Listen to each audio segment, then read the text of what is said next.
Good evening, everybody. Welcome to an episode of Change Starts with Us, Ohio. Today we have Kris Morris back on. Welcome, Kris. How you guys doing? Now, Kris, since last time it was kind of difficult to hear you, let's and you could call back, right? Right. Yeah. Okay. Let's start from the beginning regarding your case because you claim innocence, right? Well, not innocence. I'm claiming wrongful conviction. Okay, that means something happened, just not what you're convicted of. I was convicted of aiding and abetting to. This call is originating from an Ohio correctional facility and may be recorded and monitored. I was convicted of aiding and abetting to aggravated murder, involuntary manslaughter, and aggravated burglary. Okay. Yeah, it seems like they gave you a harsh sentence for even those charges. They gave me 66 to life. I even actually went to the death penalty phase, which I shouldn't have been. They shouldn't have been able to take me to the death penalty phase as an aider and abetter. Basically, really what it boiled down to, my co-defendant in the case, he committed suicide when we were being apprehended.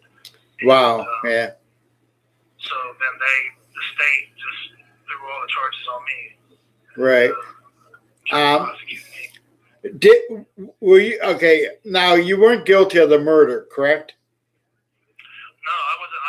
I mean, they found me guilty of aiding and abetting to basically aggravated burglary, which resulted into aggravated murder, stuff like that. I actually didn't kill anybody. And the state's theory of the case was home invasion. So, but that wasn't what actually happened. That's why I'm saying I'm wrongfully convicted. Because the state has a tendency of overcharging you and being overzealous and making it seem like this big crazy situation that happened. And I get to the point, they had witnesses saying, well, it was a robbery, but, they had motive to lie too. And they had motive to say it was a robbery because they can't say we was coming over to their house to drug deal. Right. So they can deal drugs with us. And then at that point, they get in an argument with us, and then guns come out, and, things happen. Yeah. But, and it's so easy to be in the wrong place at the wrong time or not even knowing what is going to take place, and you'll get accused and blamed for the same thing. Right. Yeah. I'm guilty as charged as making bad decisions. Right. Earlier that I was wanting to go home before we even went into the house, but my friend wanted to go there because what happened was we went over there earlier that night and we bought some Xanax from him, some pills. Right. So he didn't have all the pills right then and there. So he gave us some, and we was like, well, we're going to go to the bar and have a few drinks and shit. And he was like, come back later on, and I'll have the rest of the pills for you. And then he was trying to show us some weed that he had out at his country, his farmland and stuff. He had just came back from his farmland, and he had some weed he wanted to show us. Can you talk? Can you talk a little bit louder, or can you not? Yeah. Okay. Sorry if I'm not being heard. That's all right. So we ended up leaving the house and going and drinking at the bar. After the bar was up, we went back to go get the rest of our pills. Well, my buddy was messing around. This call is originating from an Ohio correctional facility and may be recorded and monitored. My buddy was messing around and fired a gun off in front of his house when we pulled up to his house. And I had him turn around and park down the street. So Right. When we went over to the house, we ended up going into the house, talking, but his wife was on the front porch at the time when when he fired the gun off in front of the house.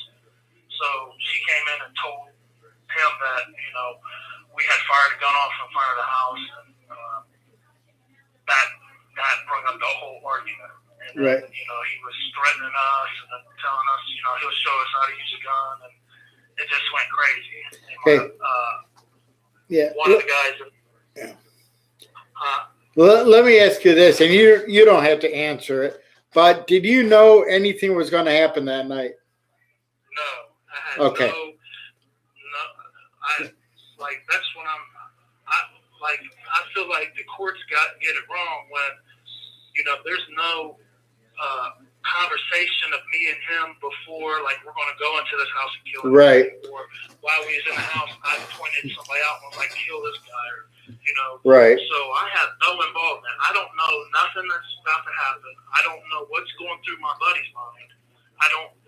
All I know is that, you know, they're threatening us, and they start to pull guns. Right. And I know and that's what I wanted the people to hear, that you had no knowledge what was going on that night. Yeah, it was just a split second. It was just what happened. You know, we got in there, and we got in a full-blown argument about the gunshot out on the street, and which I can prove happened because there was testimony that he shot the gun out the window of the car, and when we first went to the house, and there's a cell casing out on the street.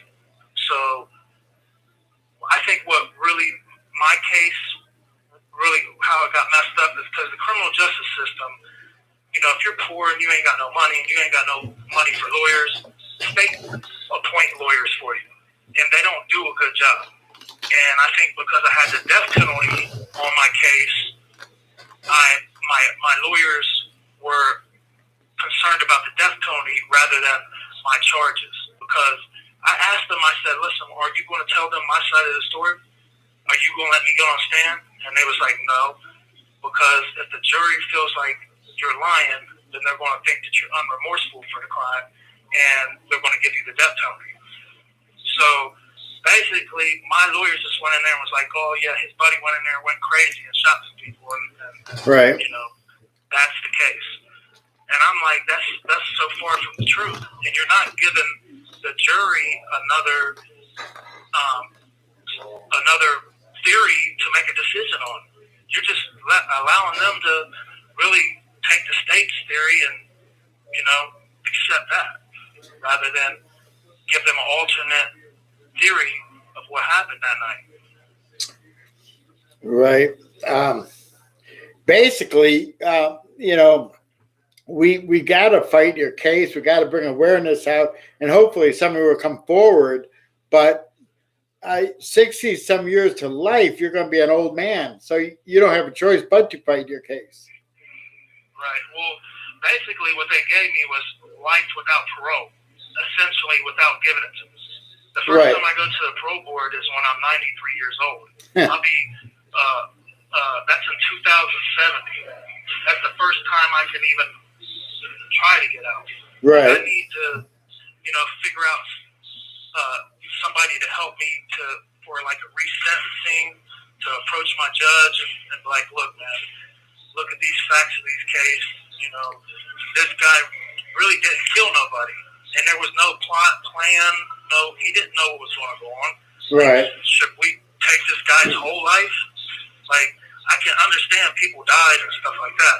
I don't want to do another day in prison, but and I don't feel like that my actions, you know, call for that. But, right. You know, I understand people died. I'm very remorseful for the people that died. Let me ask you this.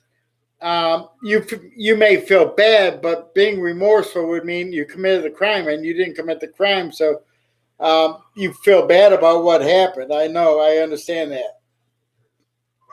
Right. You know, and I do believe you're innocent. And that's why we want to get your story out, so people can actually listen and maybe point you in the right directions, or maybe they'll come to your rescue. Yeah, I'm hoping that Beyond Guilt would be interested in taking my case. I have an application in with Beyond Guilt, and I did hear that you had spoken to the guy that runs Beyond Guilt. You know him, and so I talked to David Singleton, who's over the Justice Policy Center. That was his baby from the beginning.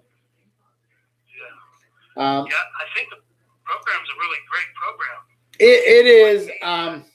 I don't know if they have a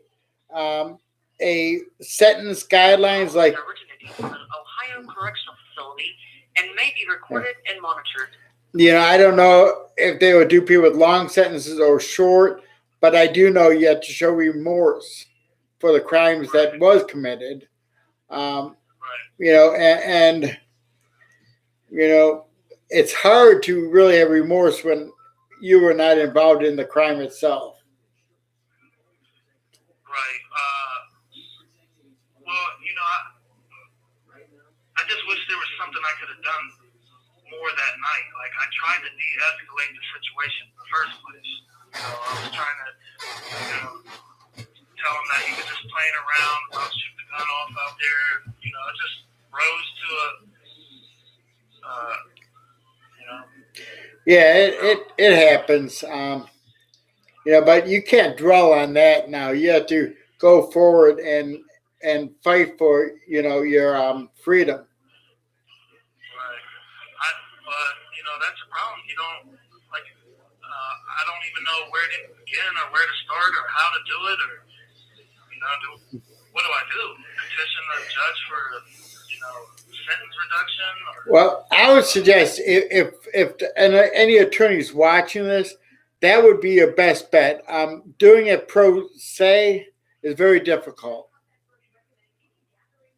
To get any results that would be beneficial. But we're still in the hopeful area that someone will come forward and start helping some of you guys. Yeah,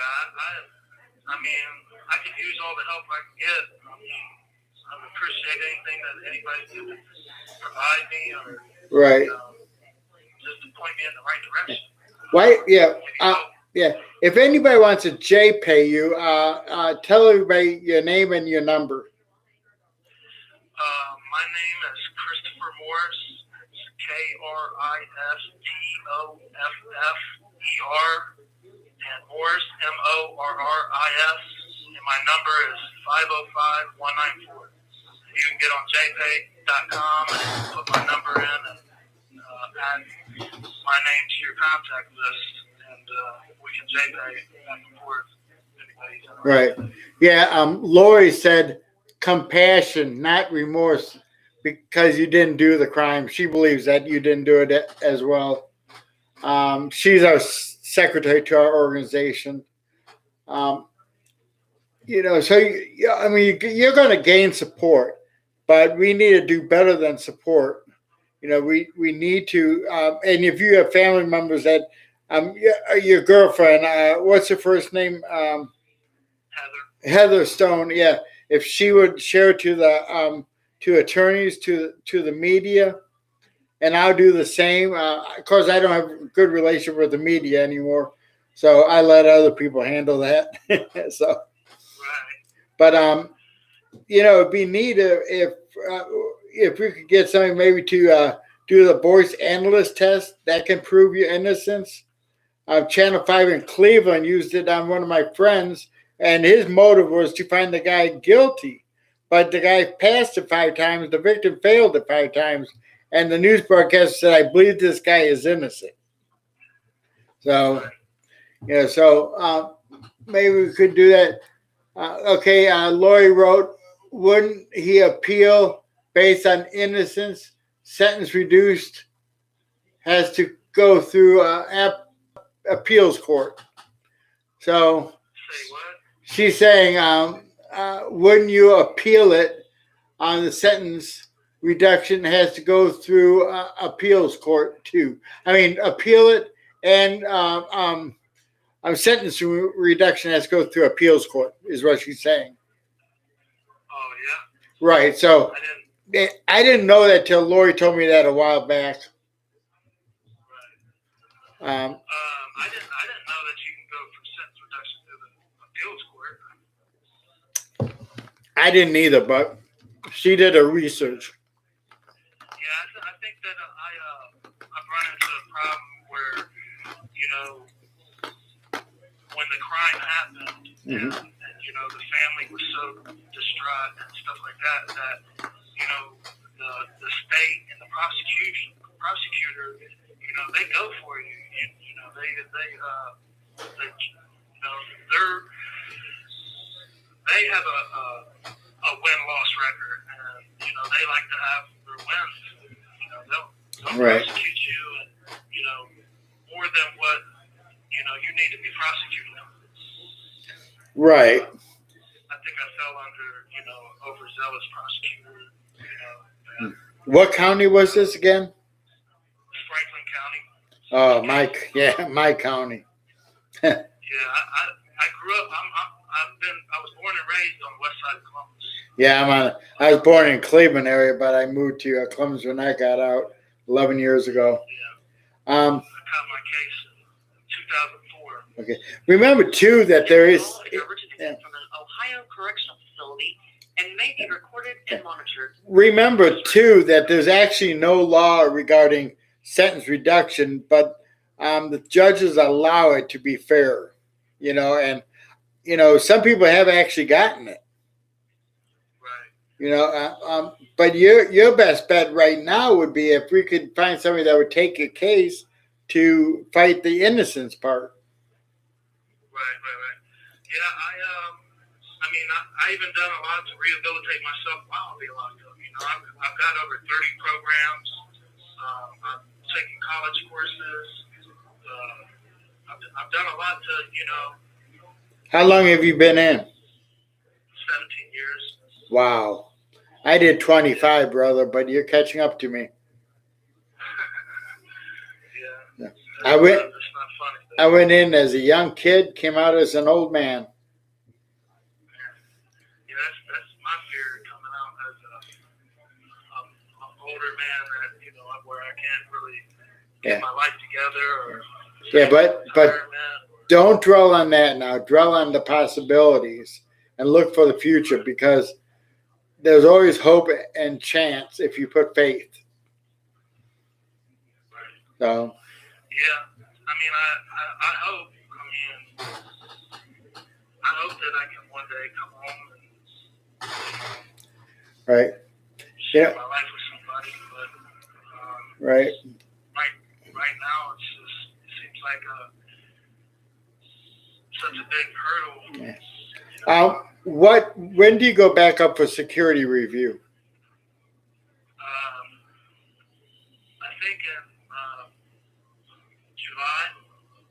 July. Okay. And your next step is a level 3, correct? No, level 2. I'm a level 3 right now. In Toledo? Yeah. I thought Toledo was the same as Lucasville. Yes, it is. That's a level 4. Right. Yeah. But I'm in protected custody. Oh, okay. So yeah, because the family hired somebody to kill me when I first came down, and that person ended up coming to my trial and produced some letters saying, look, where they wrote in the letters that I didn't kill anybody, but they're going to blame me and try to get me the rest of my life in prison. Right. They want me to burn. Right. So that whole murder for hire thing came out, and then the courts was like that since it was in black and white that they have to recommend my protected custody. I've been in protected custody ever since. Right. And I know it's difficult, but you have a family, and you can't fight off 5 or 10 people. So I said you're limited on how many people you can fight at one time. So yeah, I think you're where you need to be at this moment.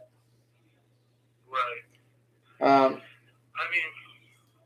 Is there any other programs do you know of that like beyond guilt like type of programs?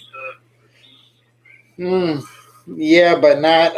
There's one called Horizon, but that's at I think London Correctional, I think. There's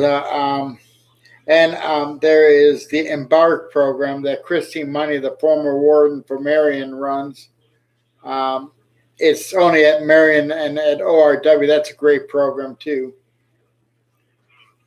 But try to help inmates get out of prison. Well, the program, people, the pro board and courts recognize their program and believes it's very helpful. Right. Do you think? Okay, who wrote the letters that said that you did not? They don't believe you did the murders. Them themselves, the victims, the survivor victims,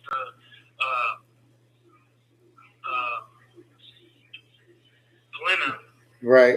wrote these letters to another man in prison that they was hired to kill me. And she wrote them and said, hey, listen, we know that Kris didn't kill nobody, but we're going to get on stand and say that he did. We're going to try to give him the rest of his life. When he gets to prison, you're going to kill him. Can you get a copy of those letters? Well, they was provided to the courts. They were in my trial. They was part of my trial. The guy that they hired to kill me ended up coming back, and he was a witness for me. He got on stand and said, hey, listen, I've got these letters from these people right here, and they said right here in these letters that he didn't do nothing, but they're going to go ahead and try to get him life and say that he did do it. Right. And they want to be killed. So right. That's how the whole murder for hire came out, and I ended up being in protected custody. Well, if you ever need if you ever want to go to another. This call is originating from an Ohio correctional facility and may be recorded and monitored. If you don't feel safe there, make sure you get a hold of me. Right. Yeah. Yeah. And you're doing really what you have to do, and I believe most people would do the same thing. They may not say it, but wait till something like this happens. I guarantee you they will. Right. Yeah. Yeah, I don't know, man. I'm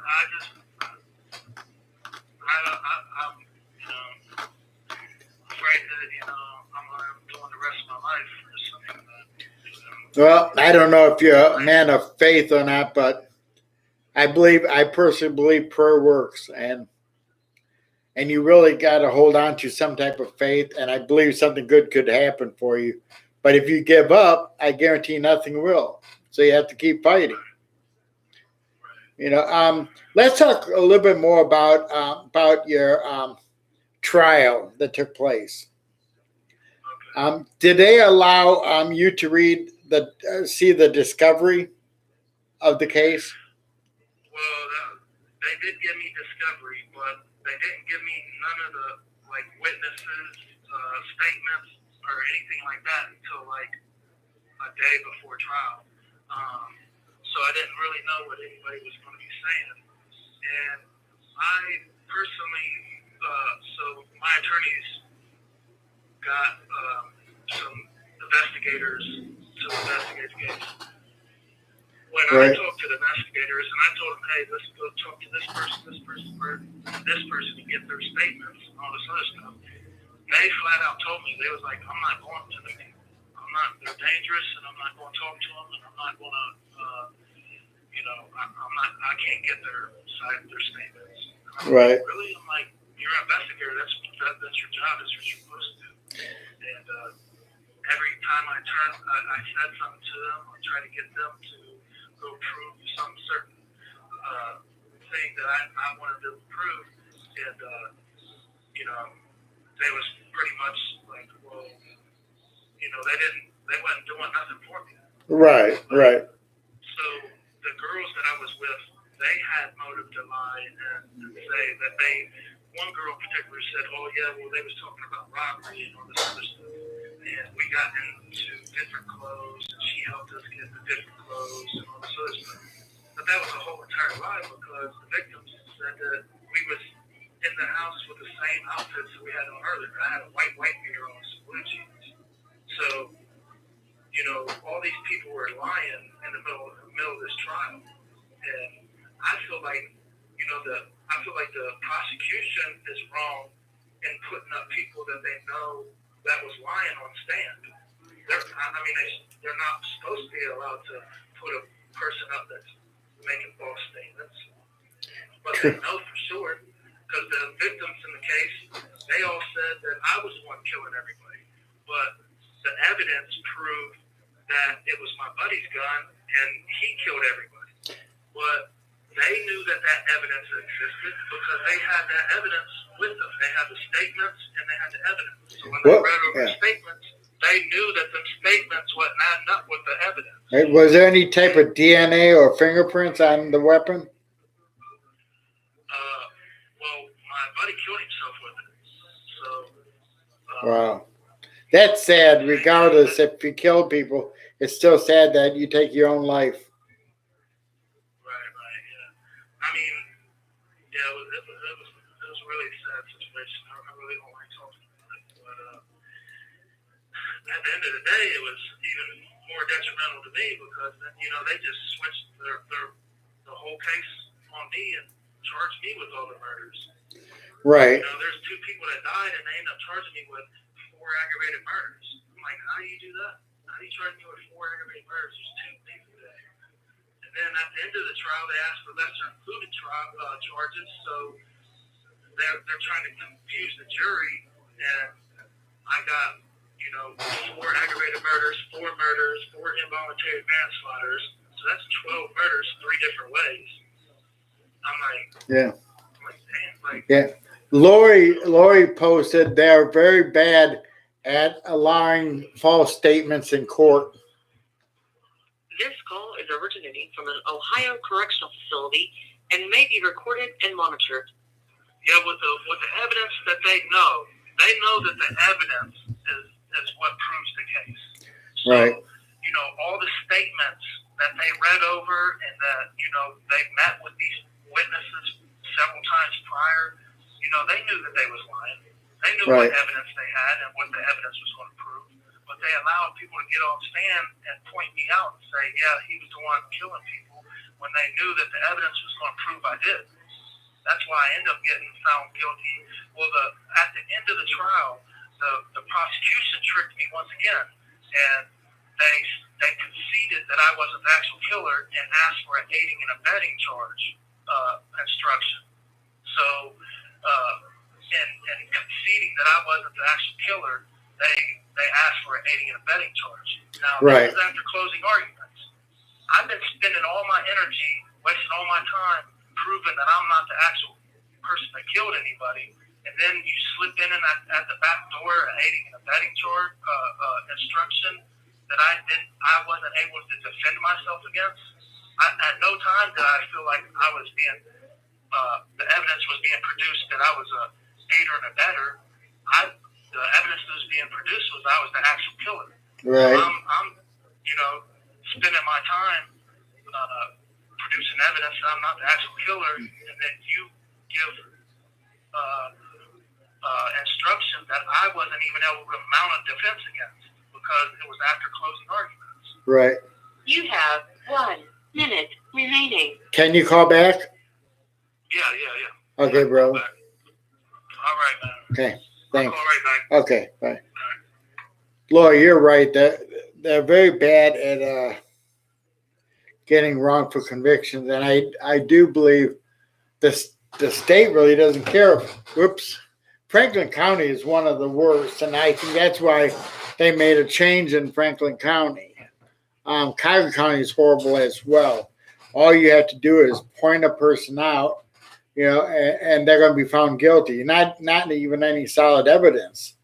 So we got a big job of doing. We need to gain support. We handle 2 things: wrongful convictions, and then Lori handles the death penalty stage to oppose the death penalty. Lori Rayburn. If you'd like to sit on that committee, feel free to inbox her. And wrongful conviction, Shiloh Logan, please inbox her.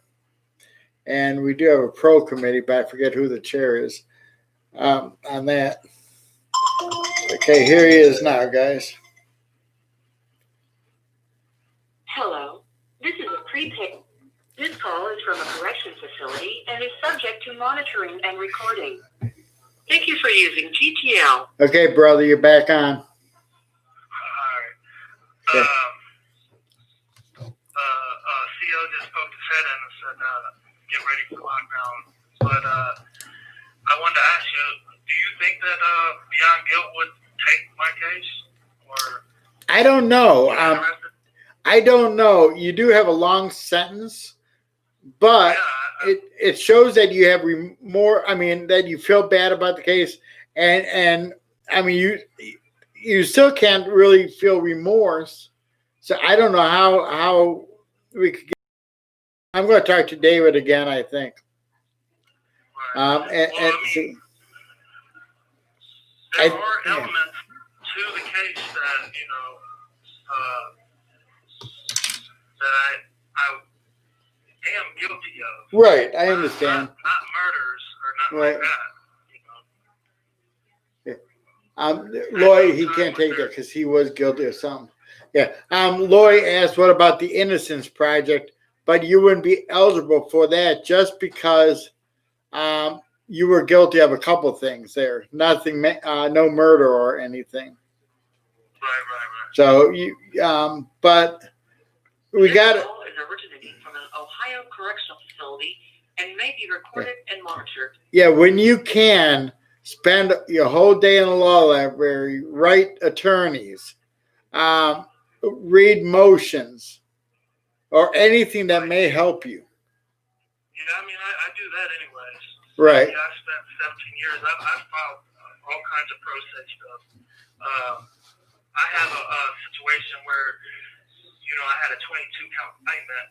They only took me to trial on 12 counts and then filed an appeal off of 12 counts while I had 10 open pending charges on that case, where they're not allowed to do that in Ohio because it's called piecemeal appeals. You can only have one appeal per case number. And they had to deal with all 22 counts before they took me up for appeals. And the appeals court accepted my appeals without jurisdiction because I had 10 remaining charges still pending on that case number. And I'm trying to get somebody to help me overturn my conviction or my for them to help me vacate my formal appeals. Right. I do have a couple serious errors that, I mean, I don't know how to get before the appellate court because I've already ran my appeals, but my appellate attorney that the state gave me, he didn't do his job right because he overlooked that on my aggravated burglary charge that trespassing was never defined to the jury. Trespass is an element of aggravated burglary. Right. And in the Ohio jury instructions, it says that they have to say each and every part of every element and define the whole crime to the jury so the jury can find you guilty. So actually, I'm in prison for a crime the jury never found me guilty of because they never considered trespass because that instruction was never given to them. And also, while I was during trial, I had a jury member tell the judge that somebody from the county jail was calling their house and they think it was me.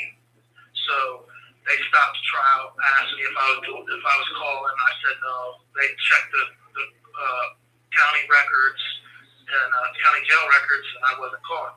But my attorney said, hey, you need to bring that jury member out, and we need to ask, talk to them, see if they can remain biased, or they're not going to be biased by the situation. And the judge was like, well, we're not going to do it right now. We'll do it, though. And come to find out, they had to do that. Right then and there, they had to stop the trial and bring that person out, and everybody had to question them, the judge, the prosecution, my lawyer, to see if this person wasn't biased by the situation. Obviously, they felt threatened, or they wouldn't have said nothing to the judge. Obviously, they felt it was me threatening them, or they would have never said it to the judge. So, no telling what this jury member was thinking the whole time. All man had to do was try to call me or have somebody call me, threaten me. So, them are two big issues that this appellate attorney overlooked that would have gave me a new trial. Right. Because automatically, if that judge never talked to that jury, we don't know what that jury member made his decision on. At that point, and I'm in prison right now for a crime that a jury never convicted me of. Right. They were never put on notice that I was being charged with trespass. Right. And that it takes a trespass to commit an aggravated burglary. And those two are automatic new appeal or new trial issues. But the attorney at the state. This call is originating from an Ohio correctional facility and may be recorded and monitored. The attorney to the state provided me overlooked these issues that would have gave me a new trial. And then, so now supposedly I have to live by this attorney's good job or bad job. You know, I think that, you know, if you give me life in prison, I should be able to spend the rest of my life fighting to get released. Not, right. Oh, well, you're time barred because, you know, because your attorney didn't bring it up. You're never allowed to bring it up. Right. Say hi to Heather. Say what? Say hi to your girlfriend. Hi, Heather. What, is she listening? Yeah. She messaging? Hey, you know how women get very, you know how it is if you don't say hi. So I learned that lesson when I was locked up. Okay. Am I doing a good job, babe? Well, I know that wasn't to me, so hopefully, you know, I personally think you're doing a great job. You know, I think you're doing a great job myself. You know, but you know, instead, you know, I don't know how your day goes, but I would not sit there and play cards or anything. I'd be in a law library, and because who knows, your next thing you find or file may be the key to your freedom. I mean, if you look up my appellate history, you'll see that I've been filing nonstop motions since I've been incarcerated, pro se, but they don't listen to pro se litigants, you know? Right. It's hard for them to listen to a pro se litigant because they think that we're so underneath them that we don't know the law or, you know, we're interpreting it the wrong way. But, you know, it's hard when you're poor, you ain't got no money, you know? Yeah, I mean, I can't raise the funds to get a lawyer to go in and talk to these judges, and I don't even know if, you know, the things that I do know that are wrong, if I can't get a lawyer to go in there right now and present it to them, and the lawyer or the judge would be like, yeah, you got a point, new trial, you know? Right. But I don't have the money to see if that's an issue or not. Well, maybe, who knows? Maybe an attorney will watch this. Maybe people will share this video on their pages. And everybody, please share this video. And if you know attorneys, please send this video to attorneys as well and to the media. You know, and this gentleman is one of many people that are wrongfully convicted, you know, in the state of Ohio. They're very good at convicting people without solid evidence. Yeah, if you get charged, I feel like, you know, people automatically, it's not innocent until proven guilty. It's the other way around. You're guilty until you're proven innocent, because, you know, when you walk in there and you sit at that defendant's table, the jury is automatically trained. Yeah. They've been watching too much TV. You know, they want to believe the worst. Yeah, and I said that to a judge a couple years ago, that you're guilty to proven innocent, and he told me, get out of my courtroom. Yeah, so, and I was talking about him, to be honest. Right. Yeah. So, you know, judges have issues on certain crimes, and they're not going to let up. You know, they're going to want people to do their whole sentence, and that's why it takes people like us and other attorneys to get involved and help people. Originating from an Ohio correctional facility Again, folks, if you know any attorneys, please send this video. I'm doing a YouTube video right now as well. But well, Jim, they're talking about locking down, man. okay, brother, let's do this again in a couple of weeks, okay? All right, thanks, man. Sure. Thanks for having me on. Thank you, I brother. appreciate everybody that listened to me. If you can help me in any kind of way, I would appreciate it. Merry Christmas to everybody. Have a Happy New Year's. Thank you, Kris. Bye. All right. Bye. That's the bad thing about being in a closed, or actually, I think he's in Max at Youngstown. They like to lock you down. But as you could see through this guy's testimony to you, that he did not commit any murders. The guy that committed the murder committed suicide, which is sad in itself. But he doesn't say he didn't do anything wrong. He's honest. And we need an attorney that will help him, one that can get him back in court. He's got a sentence of like 60-some years to life. Heather, if you have any contact information, if you could post under the video.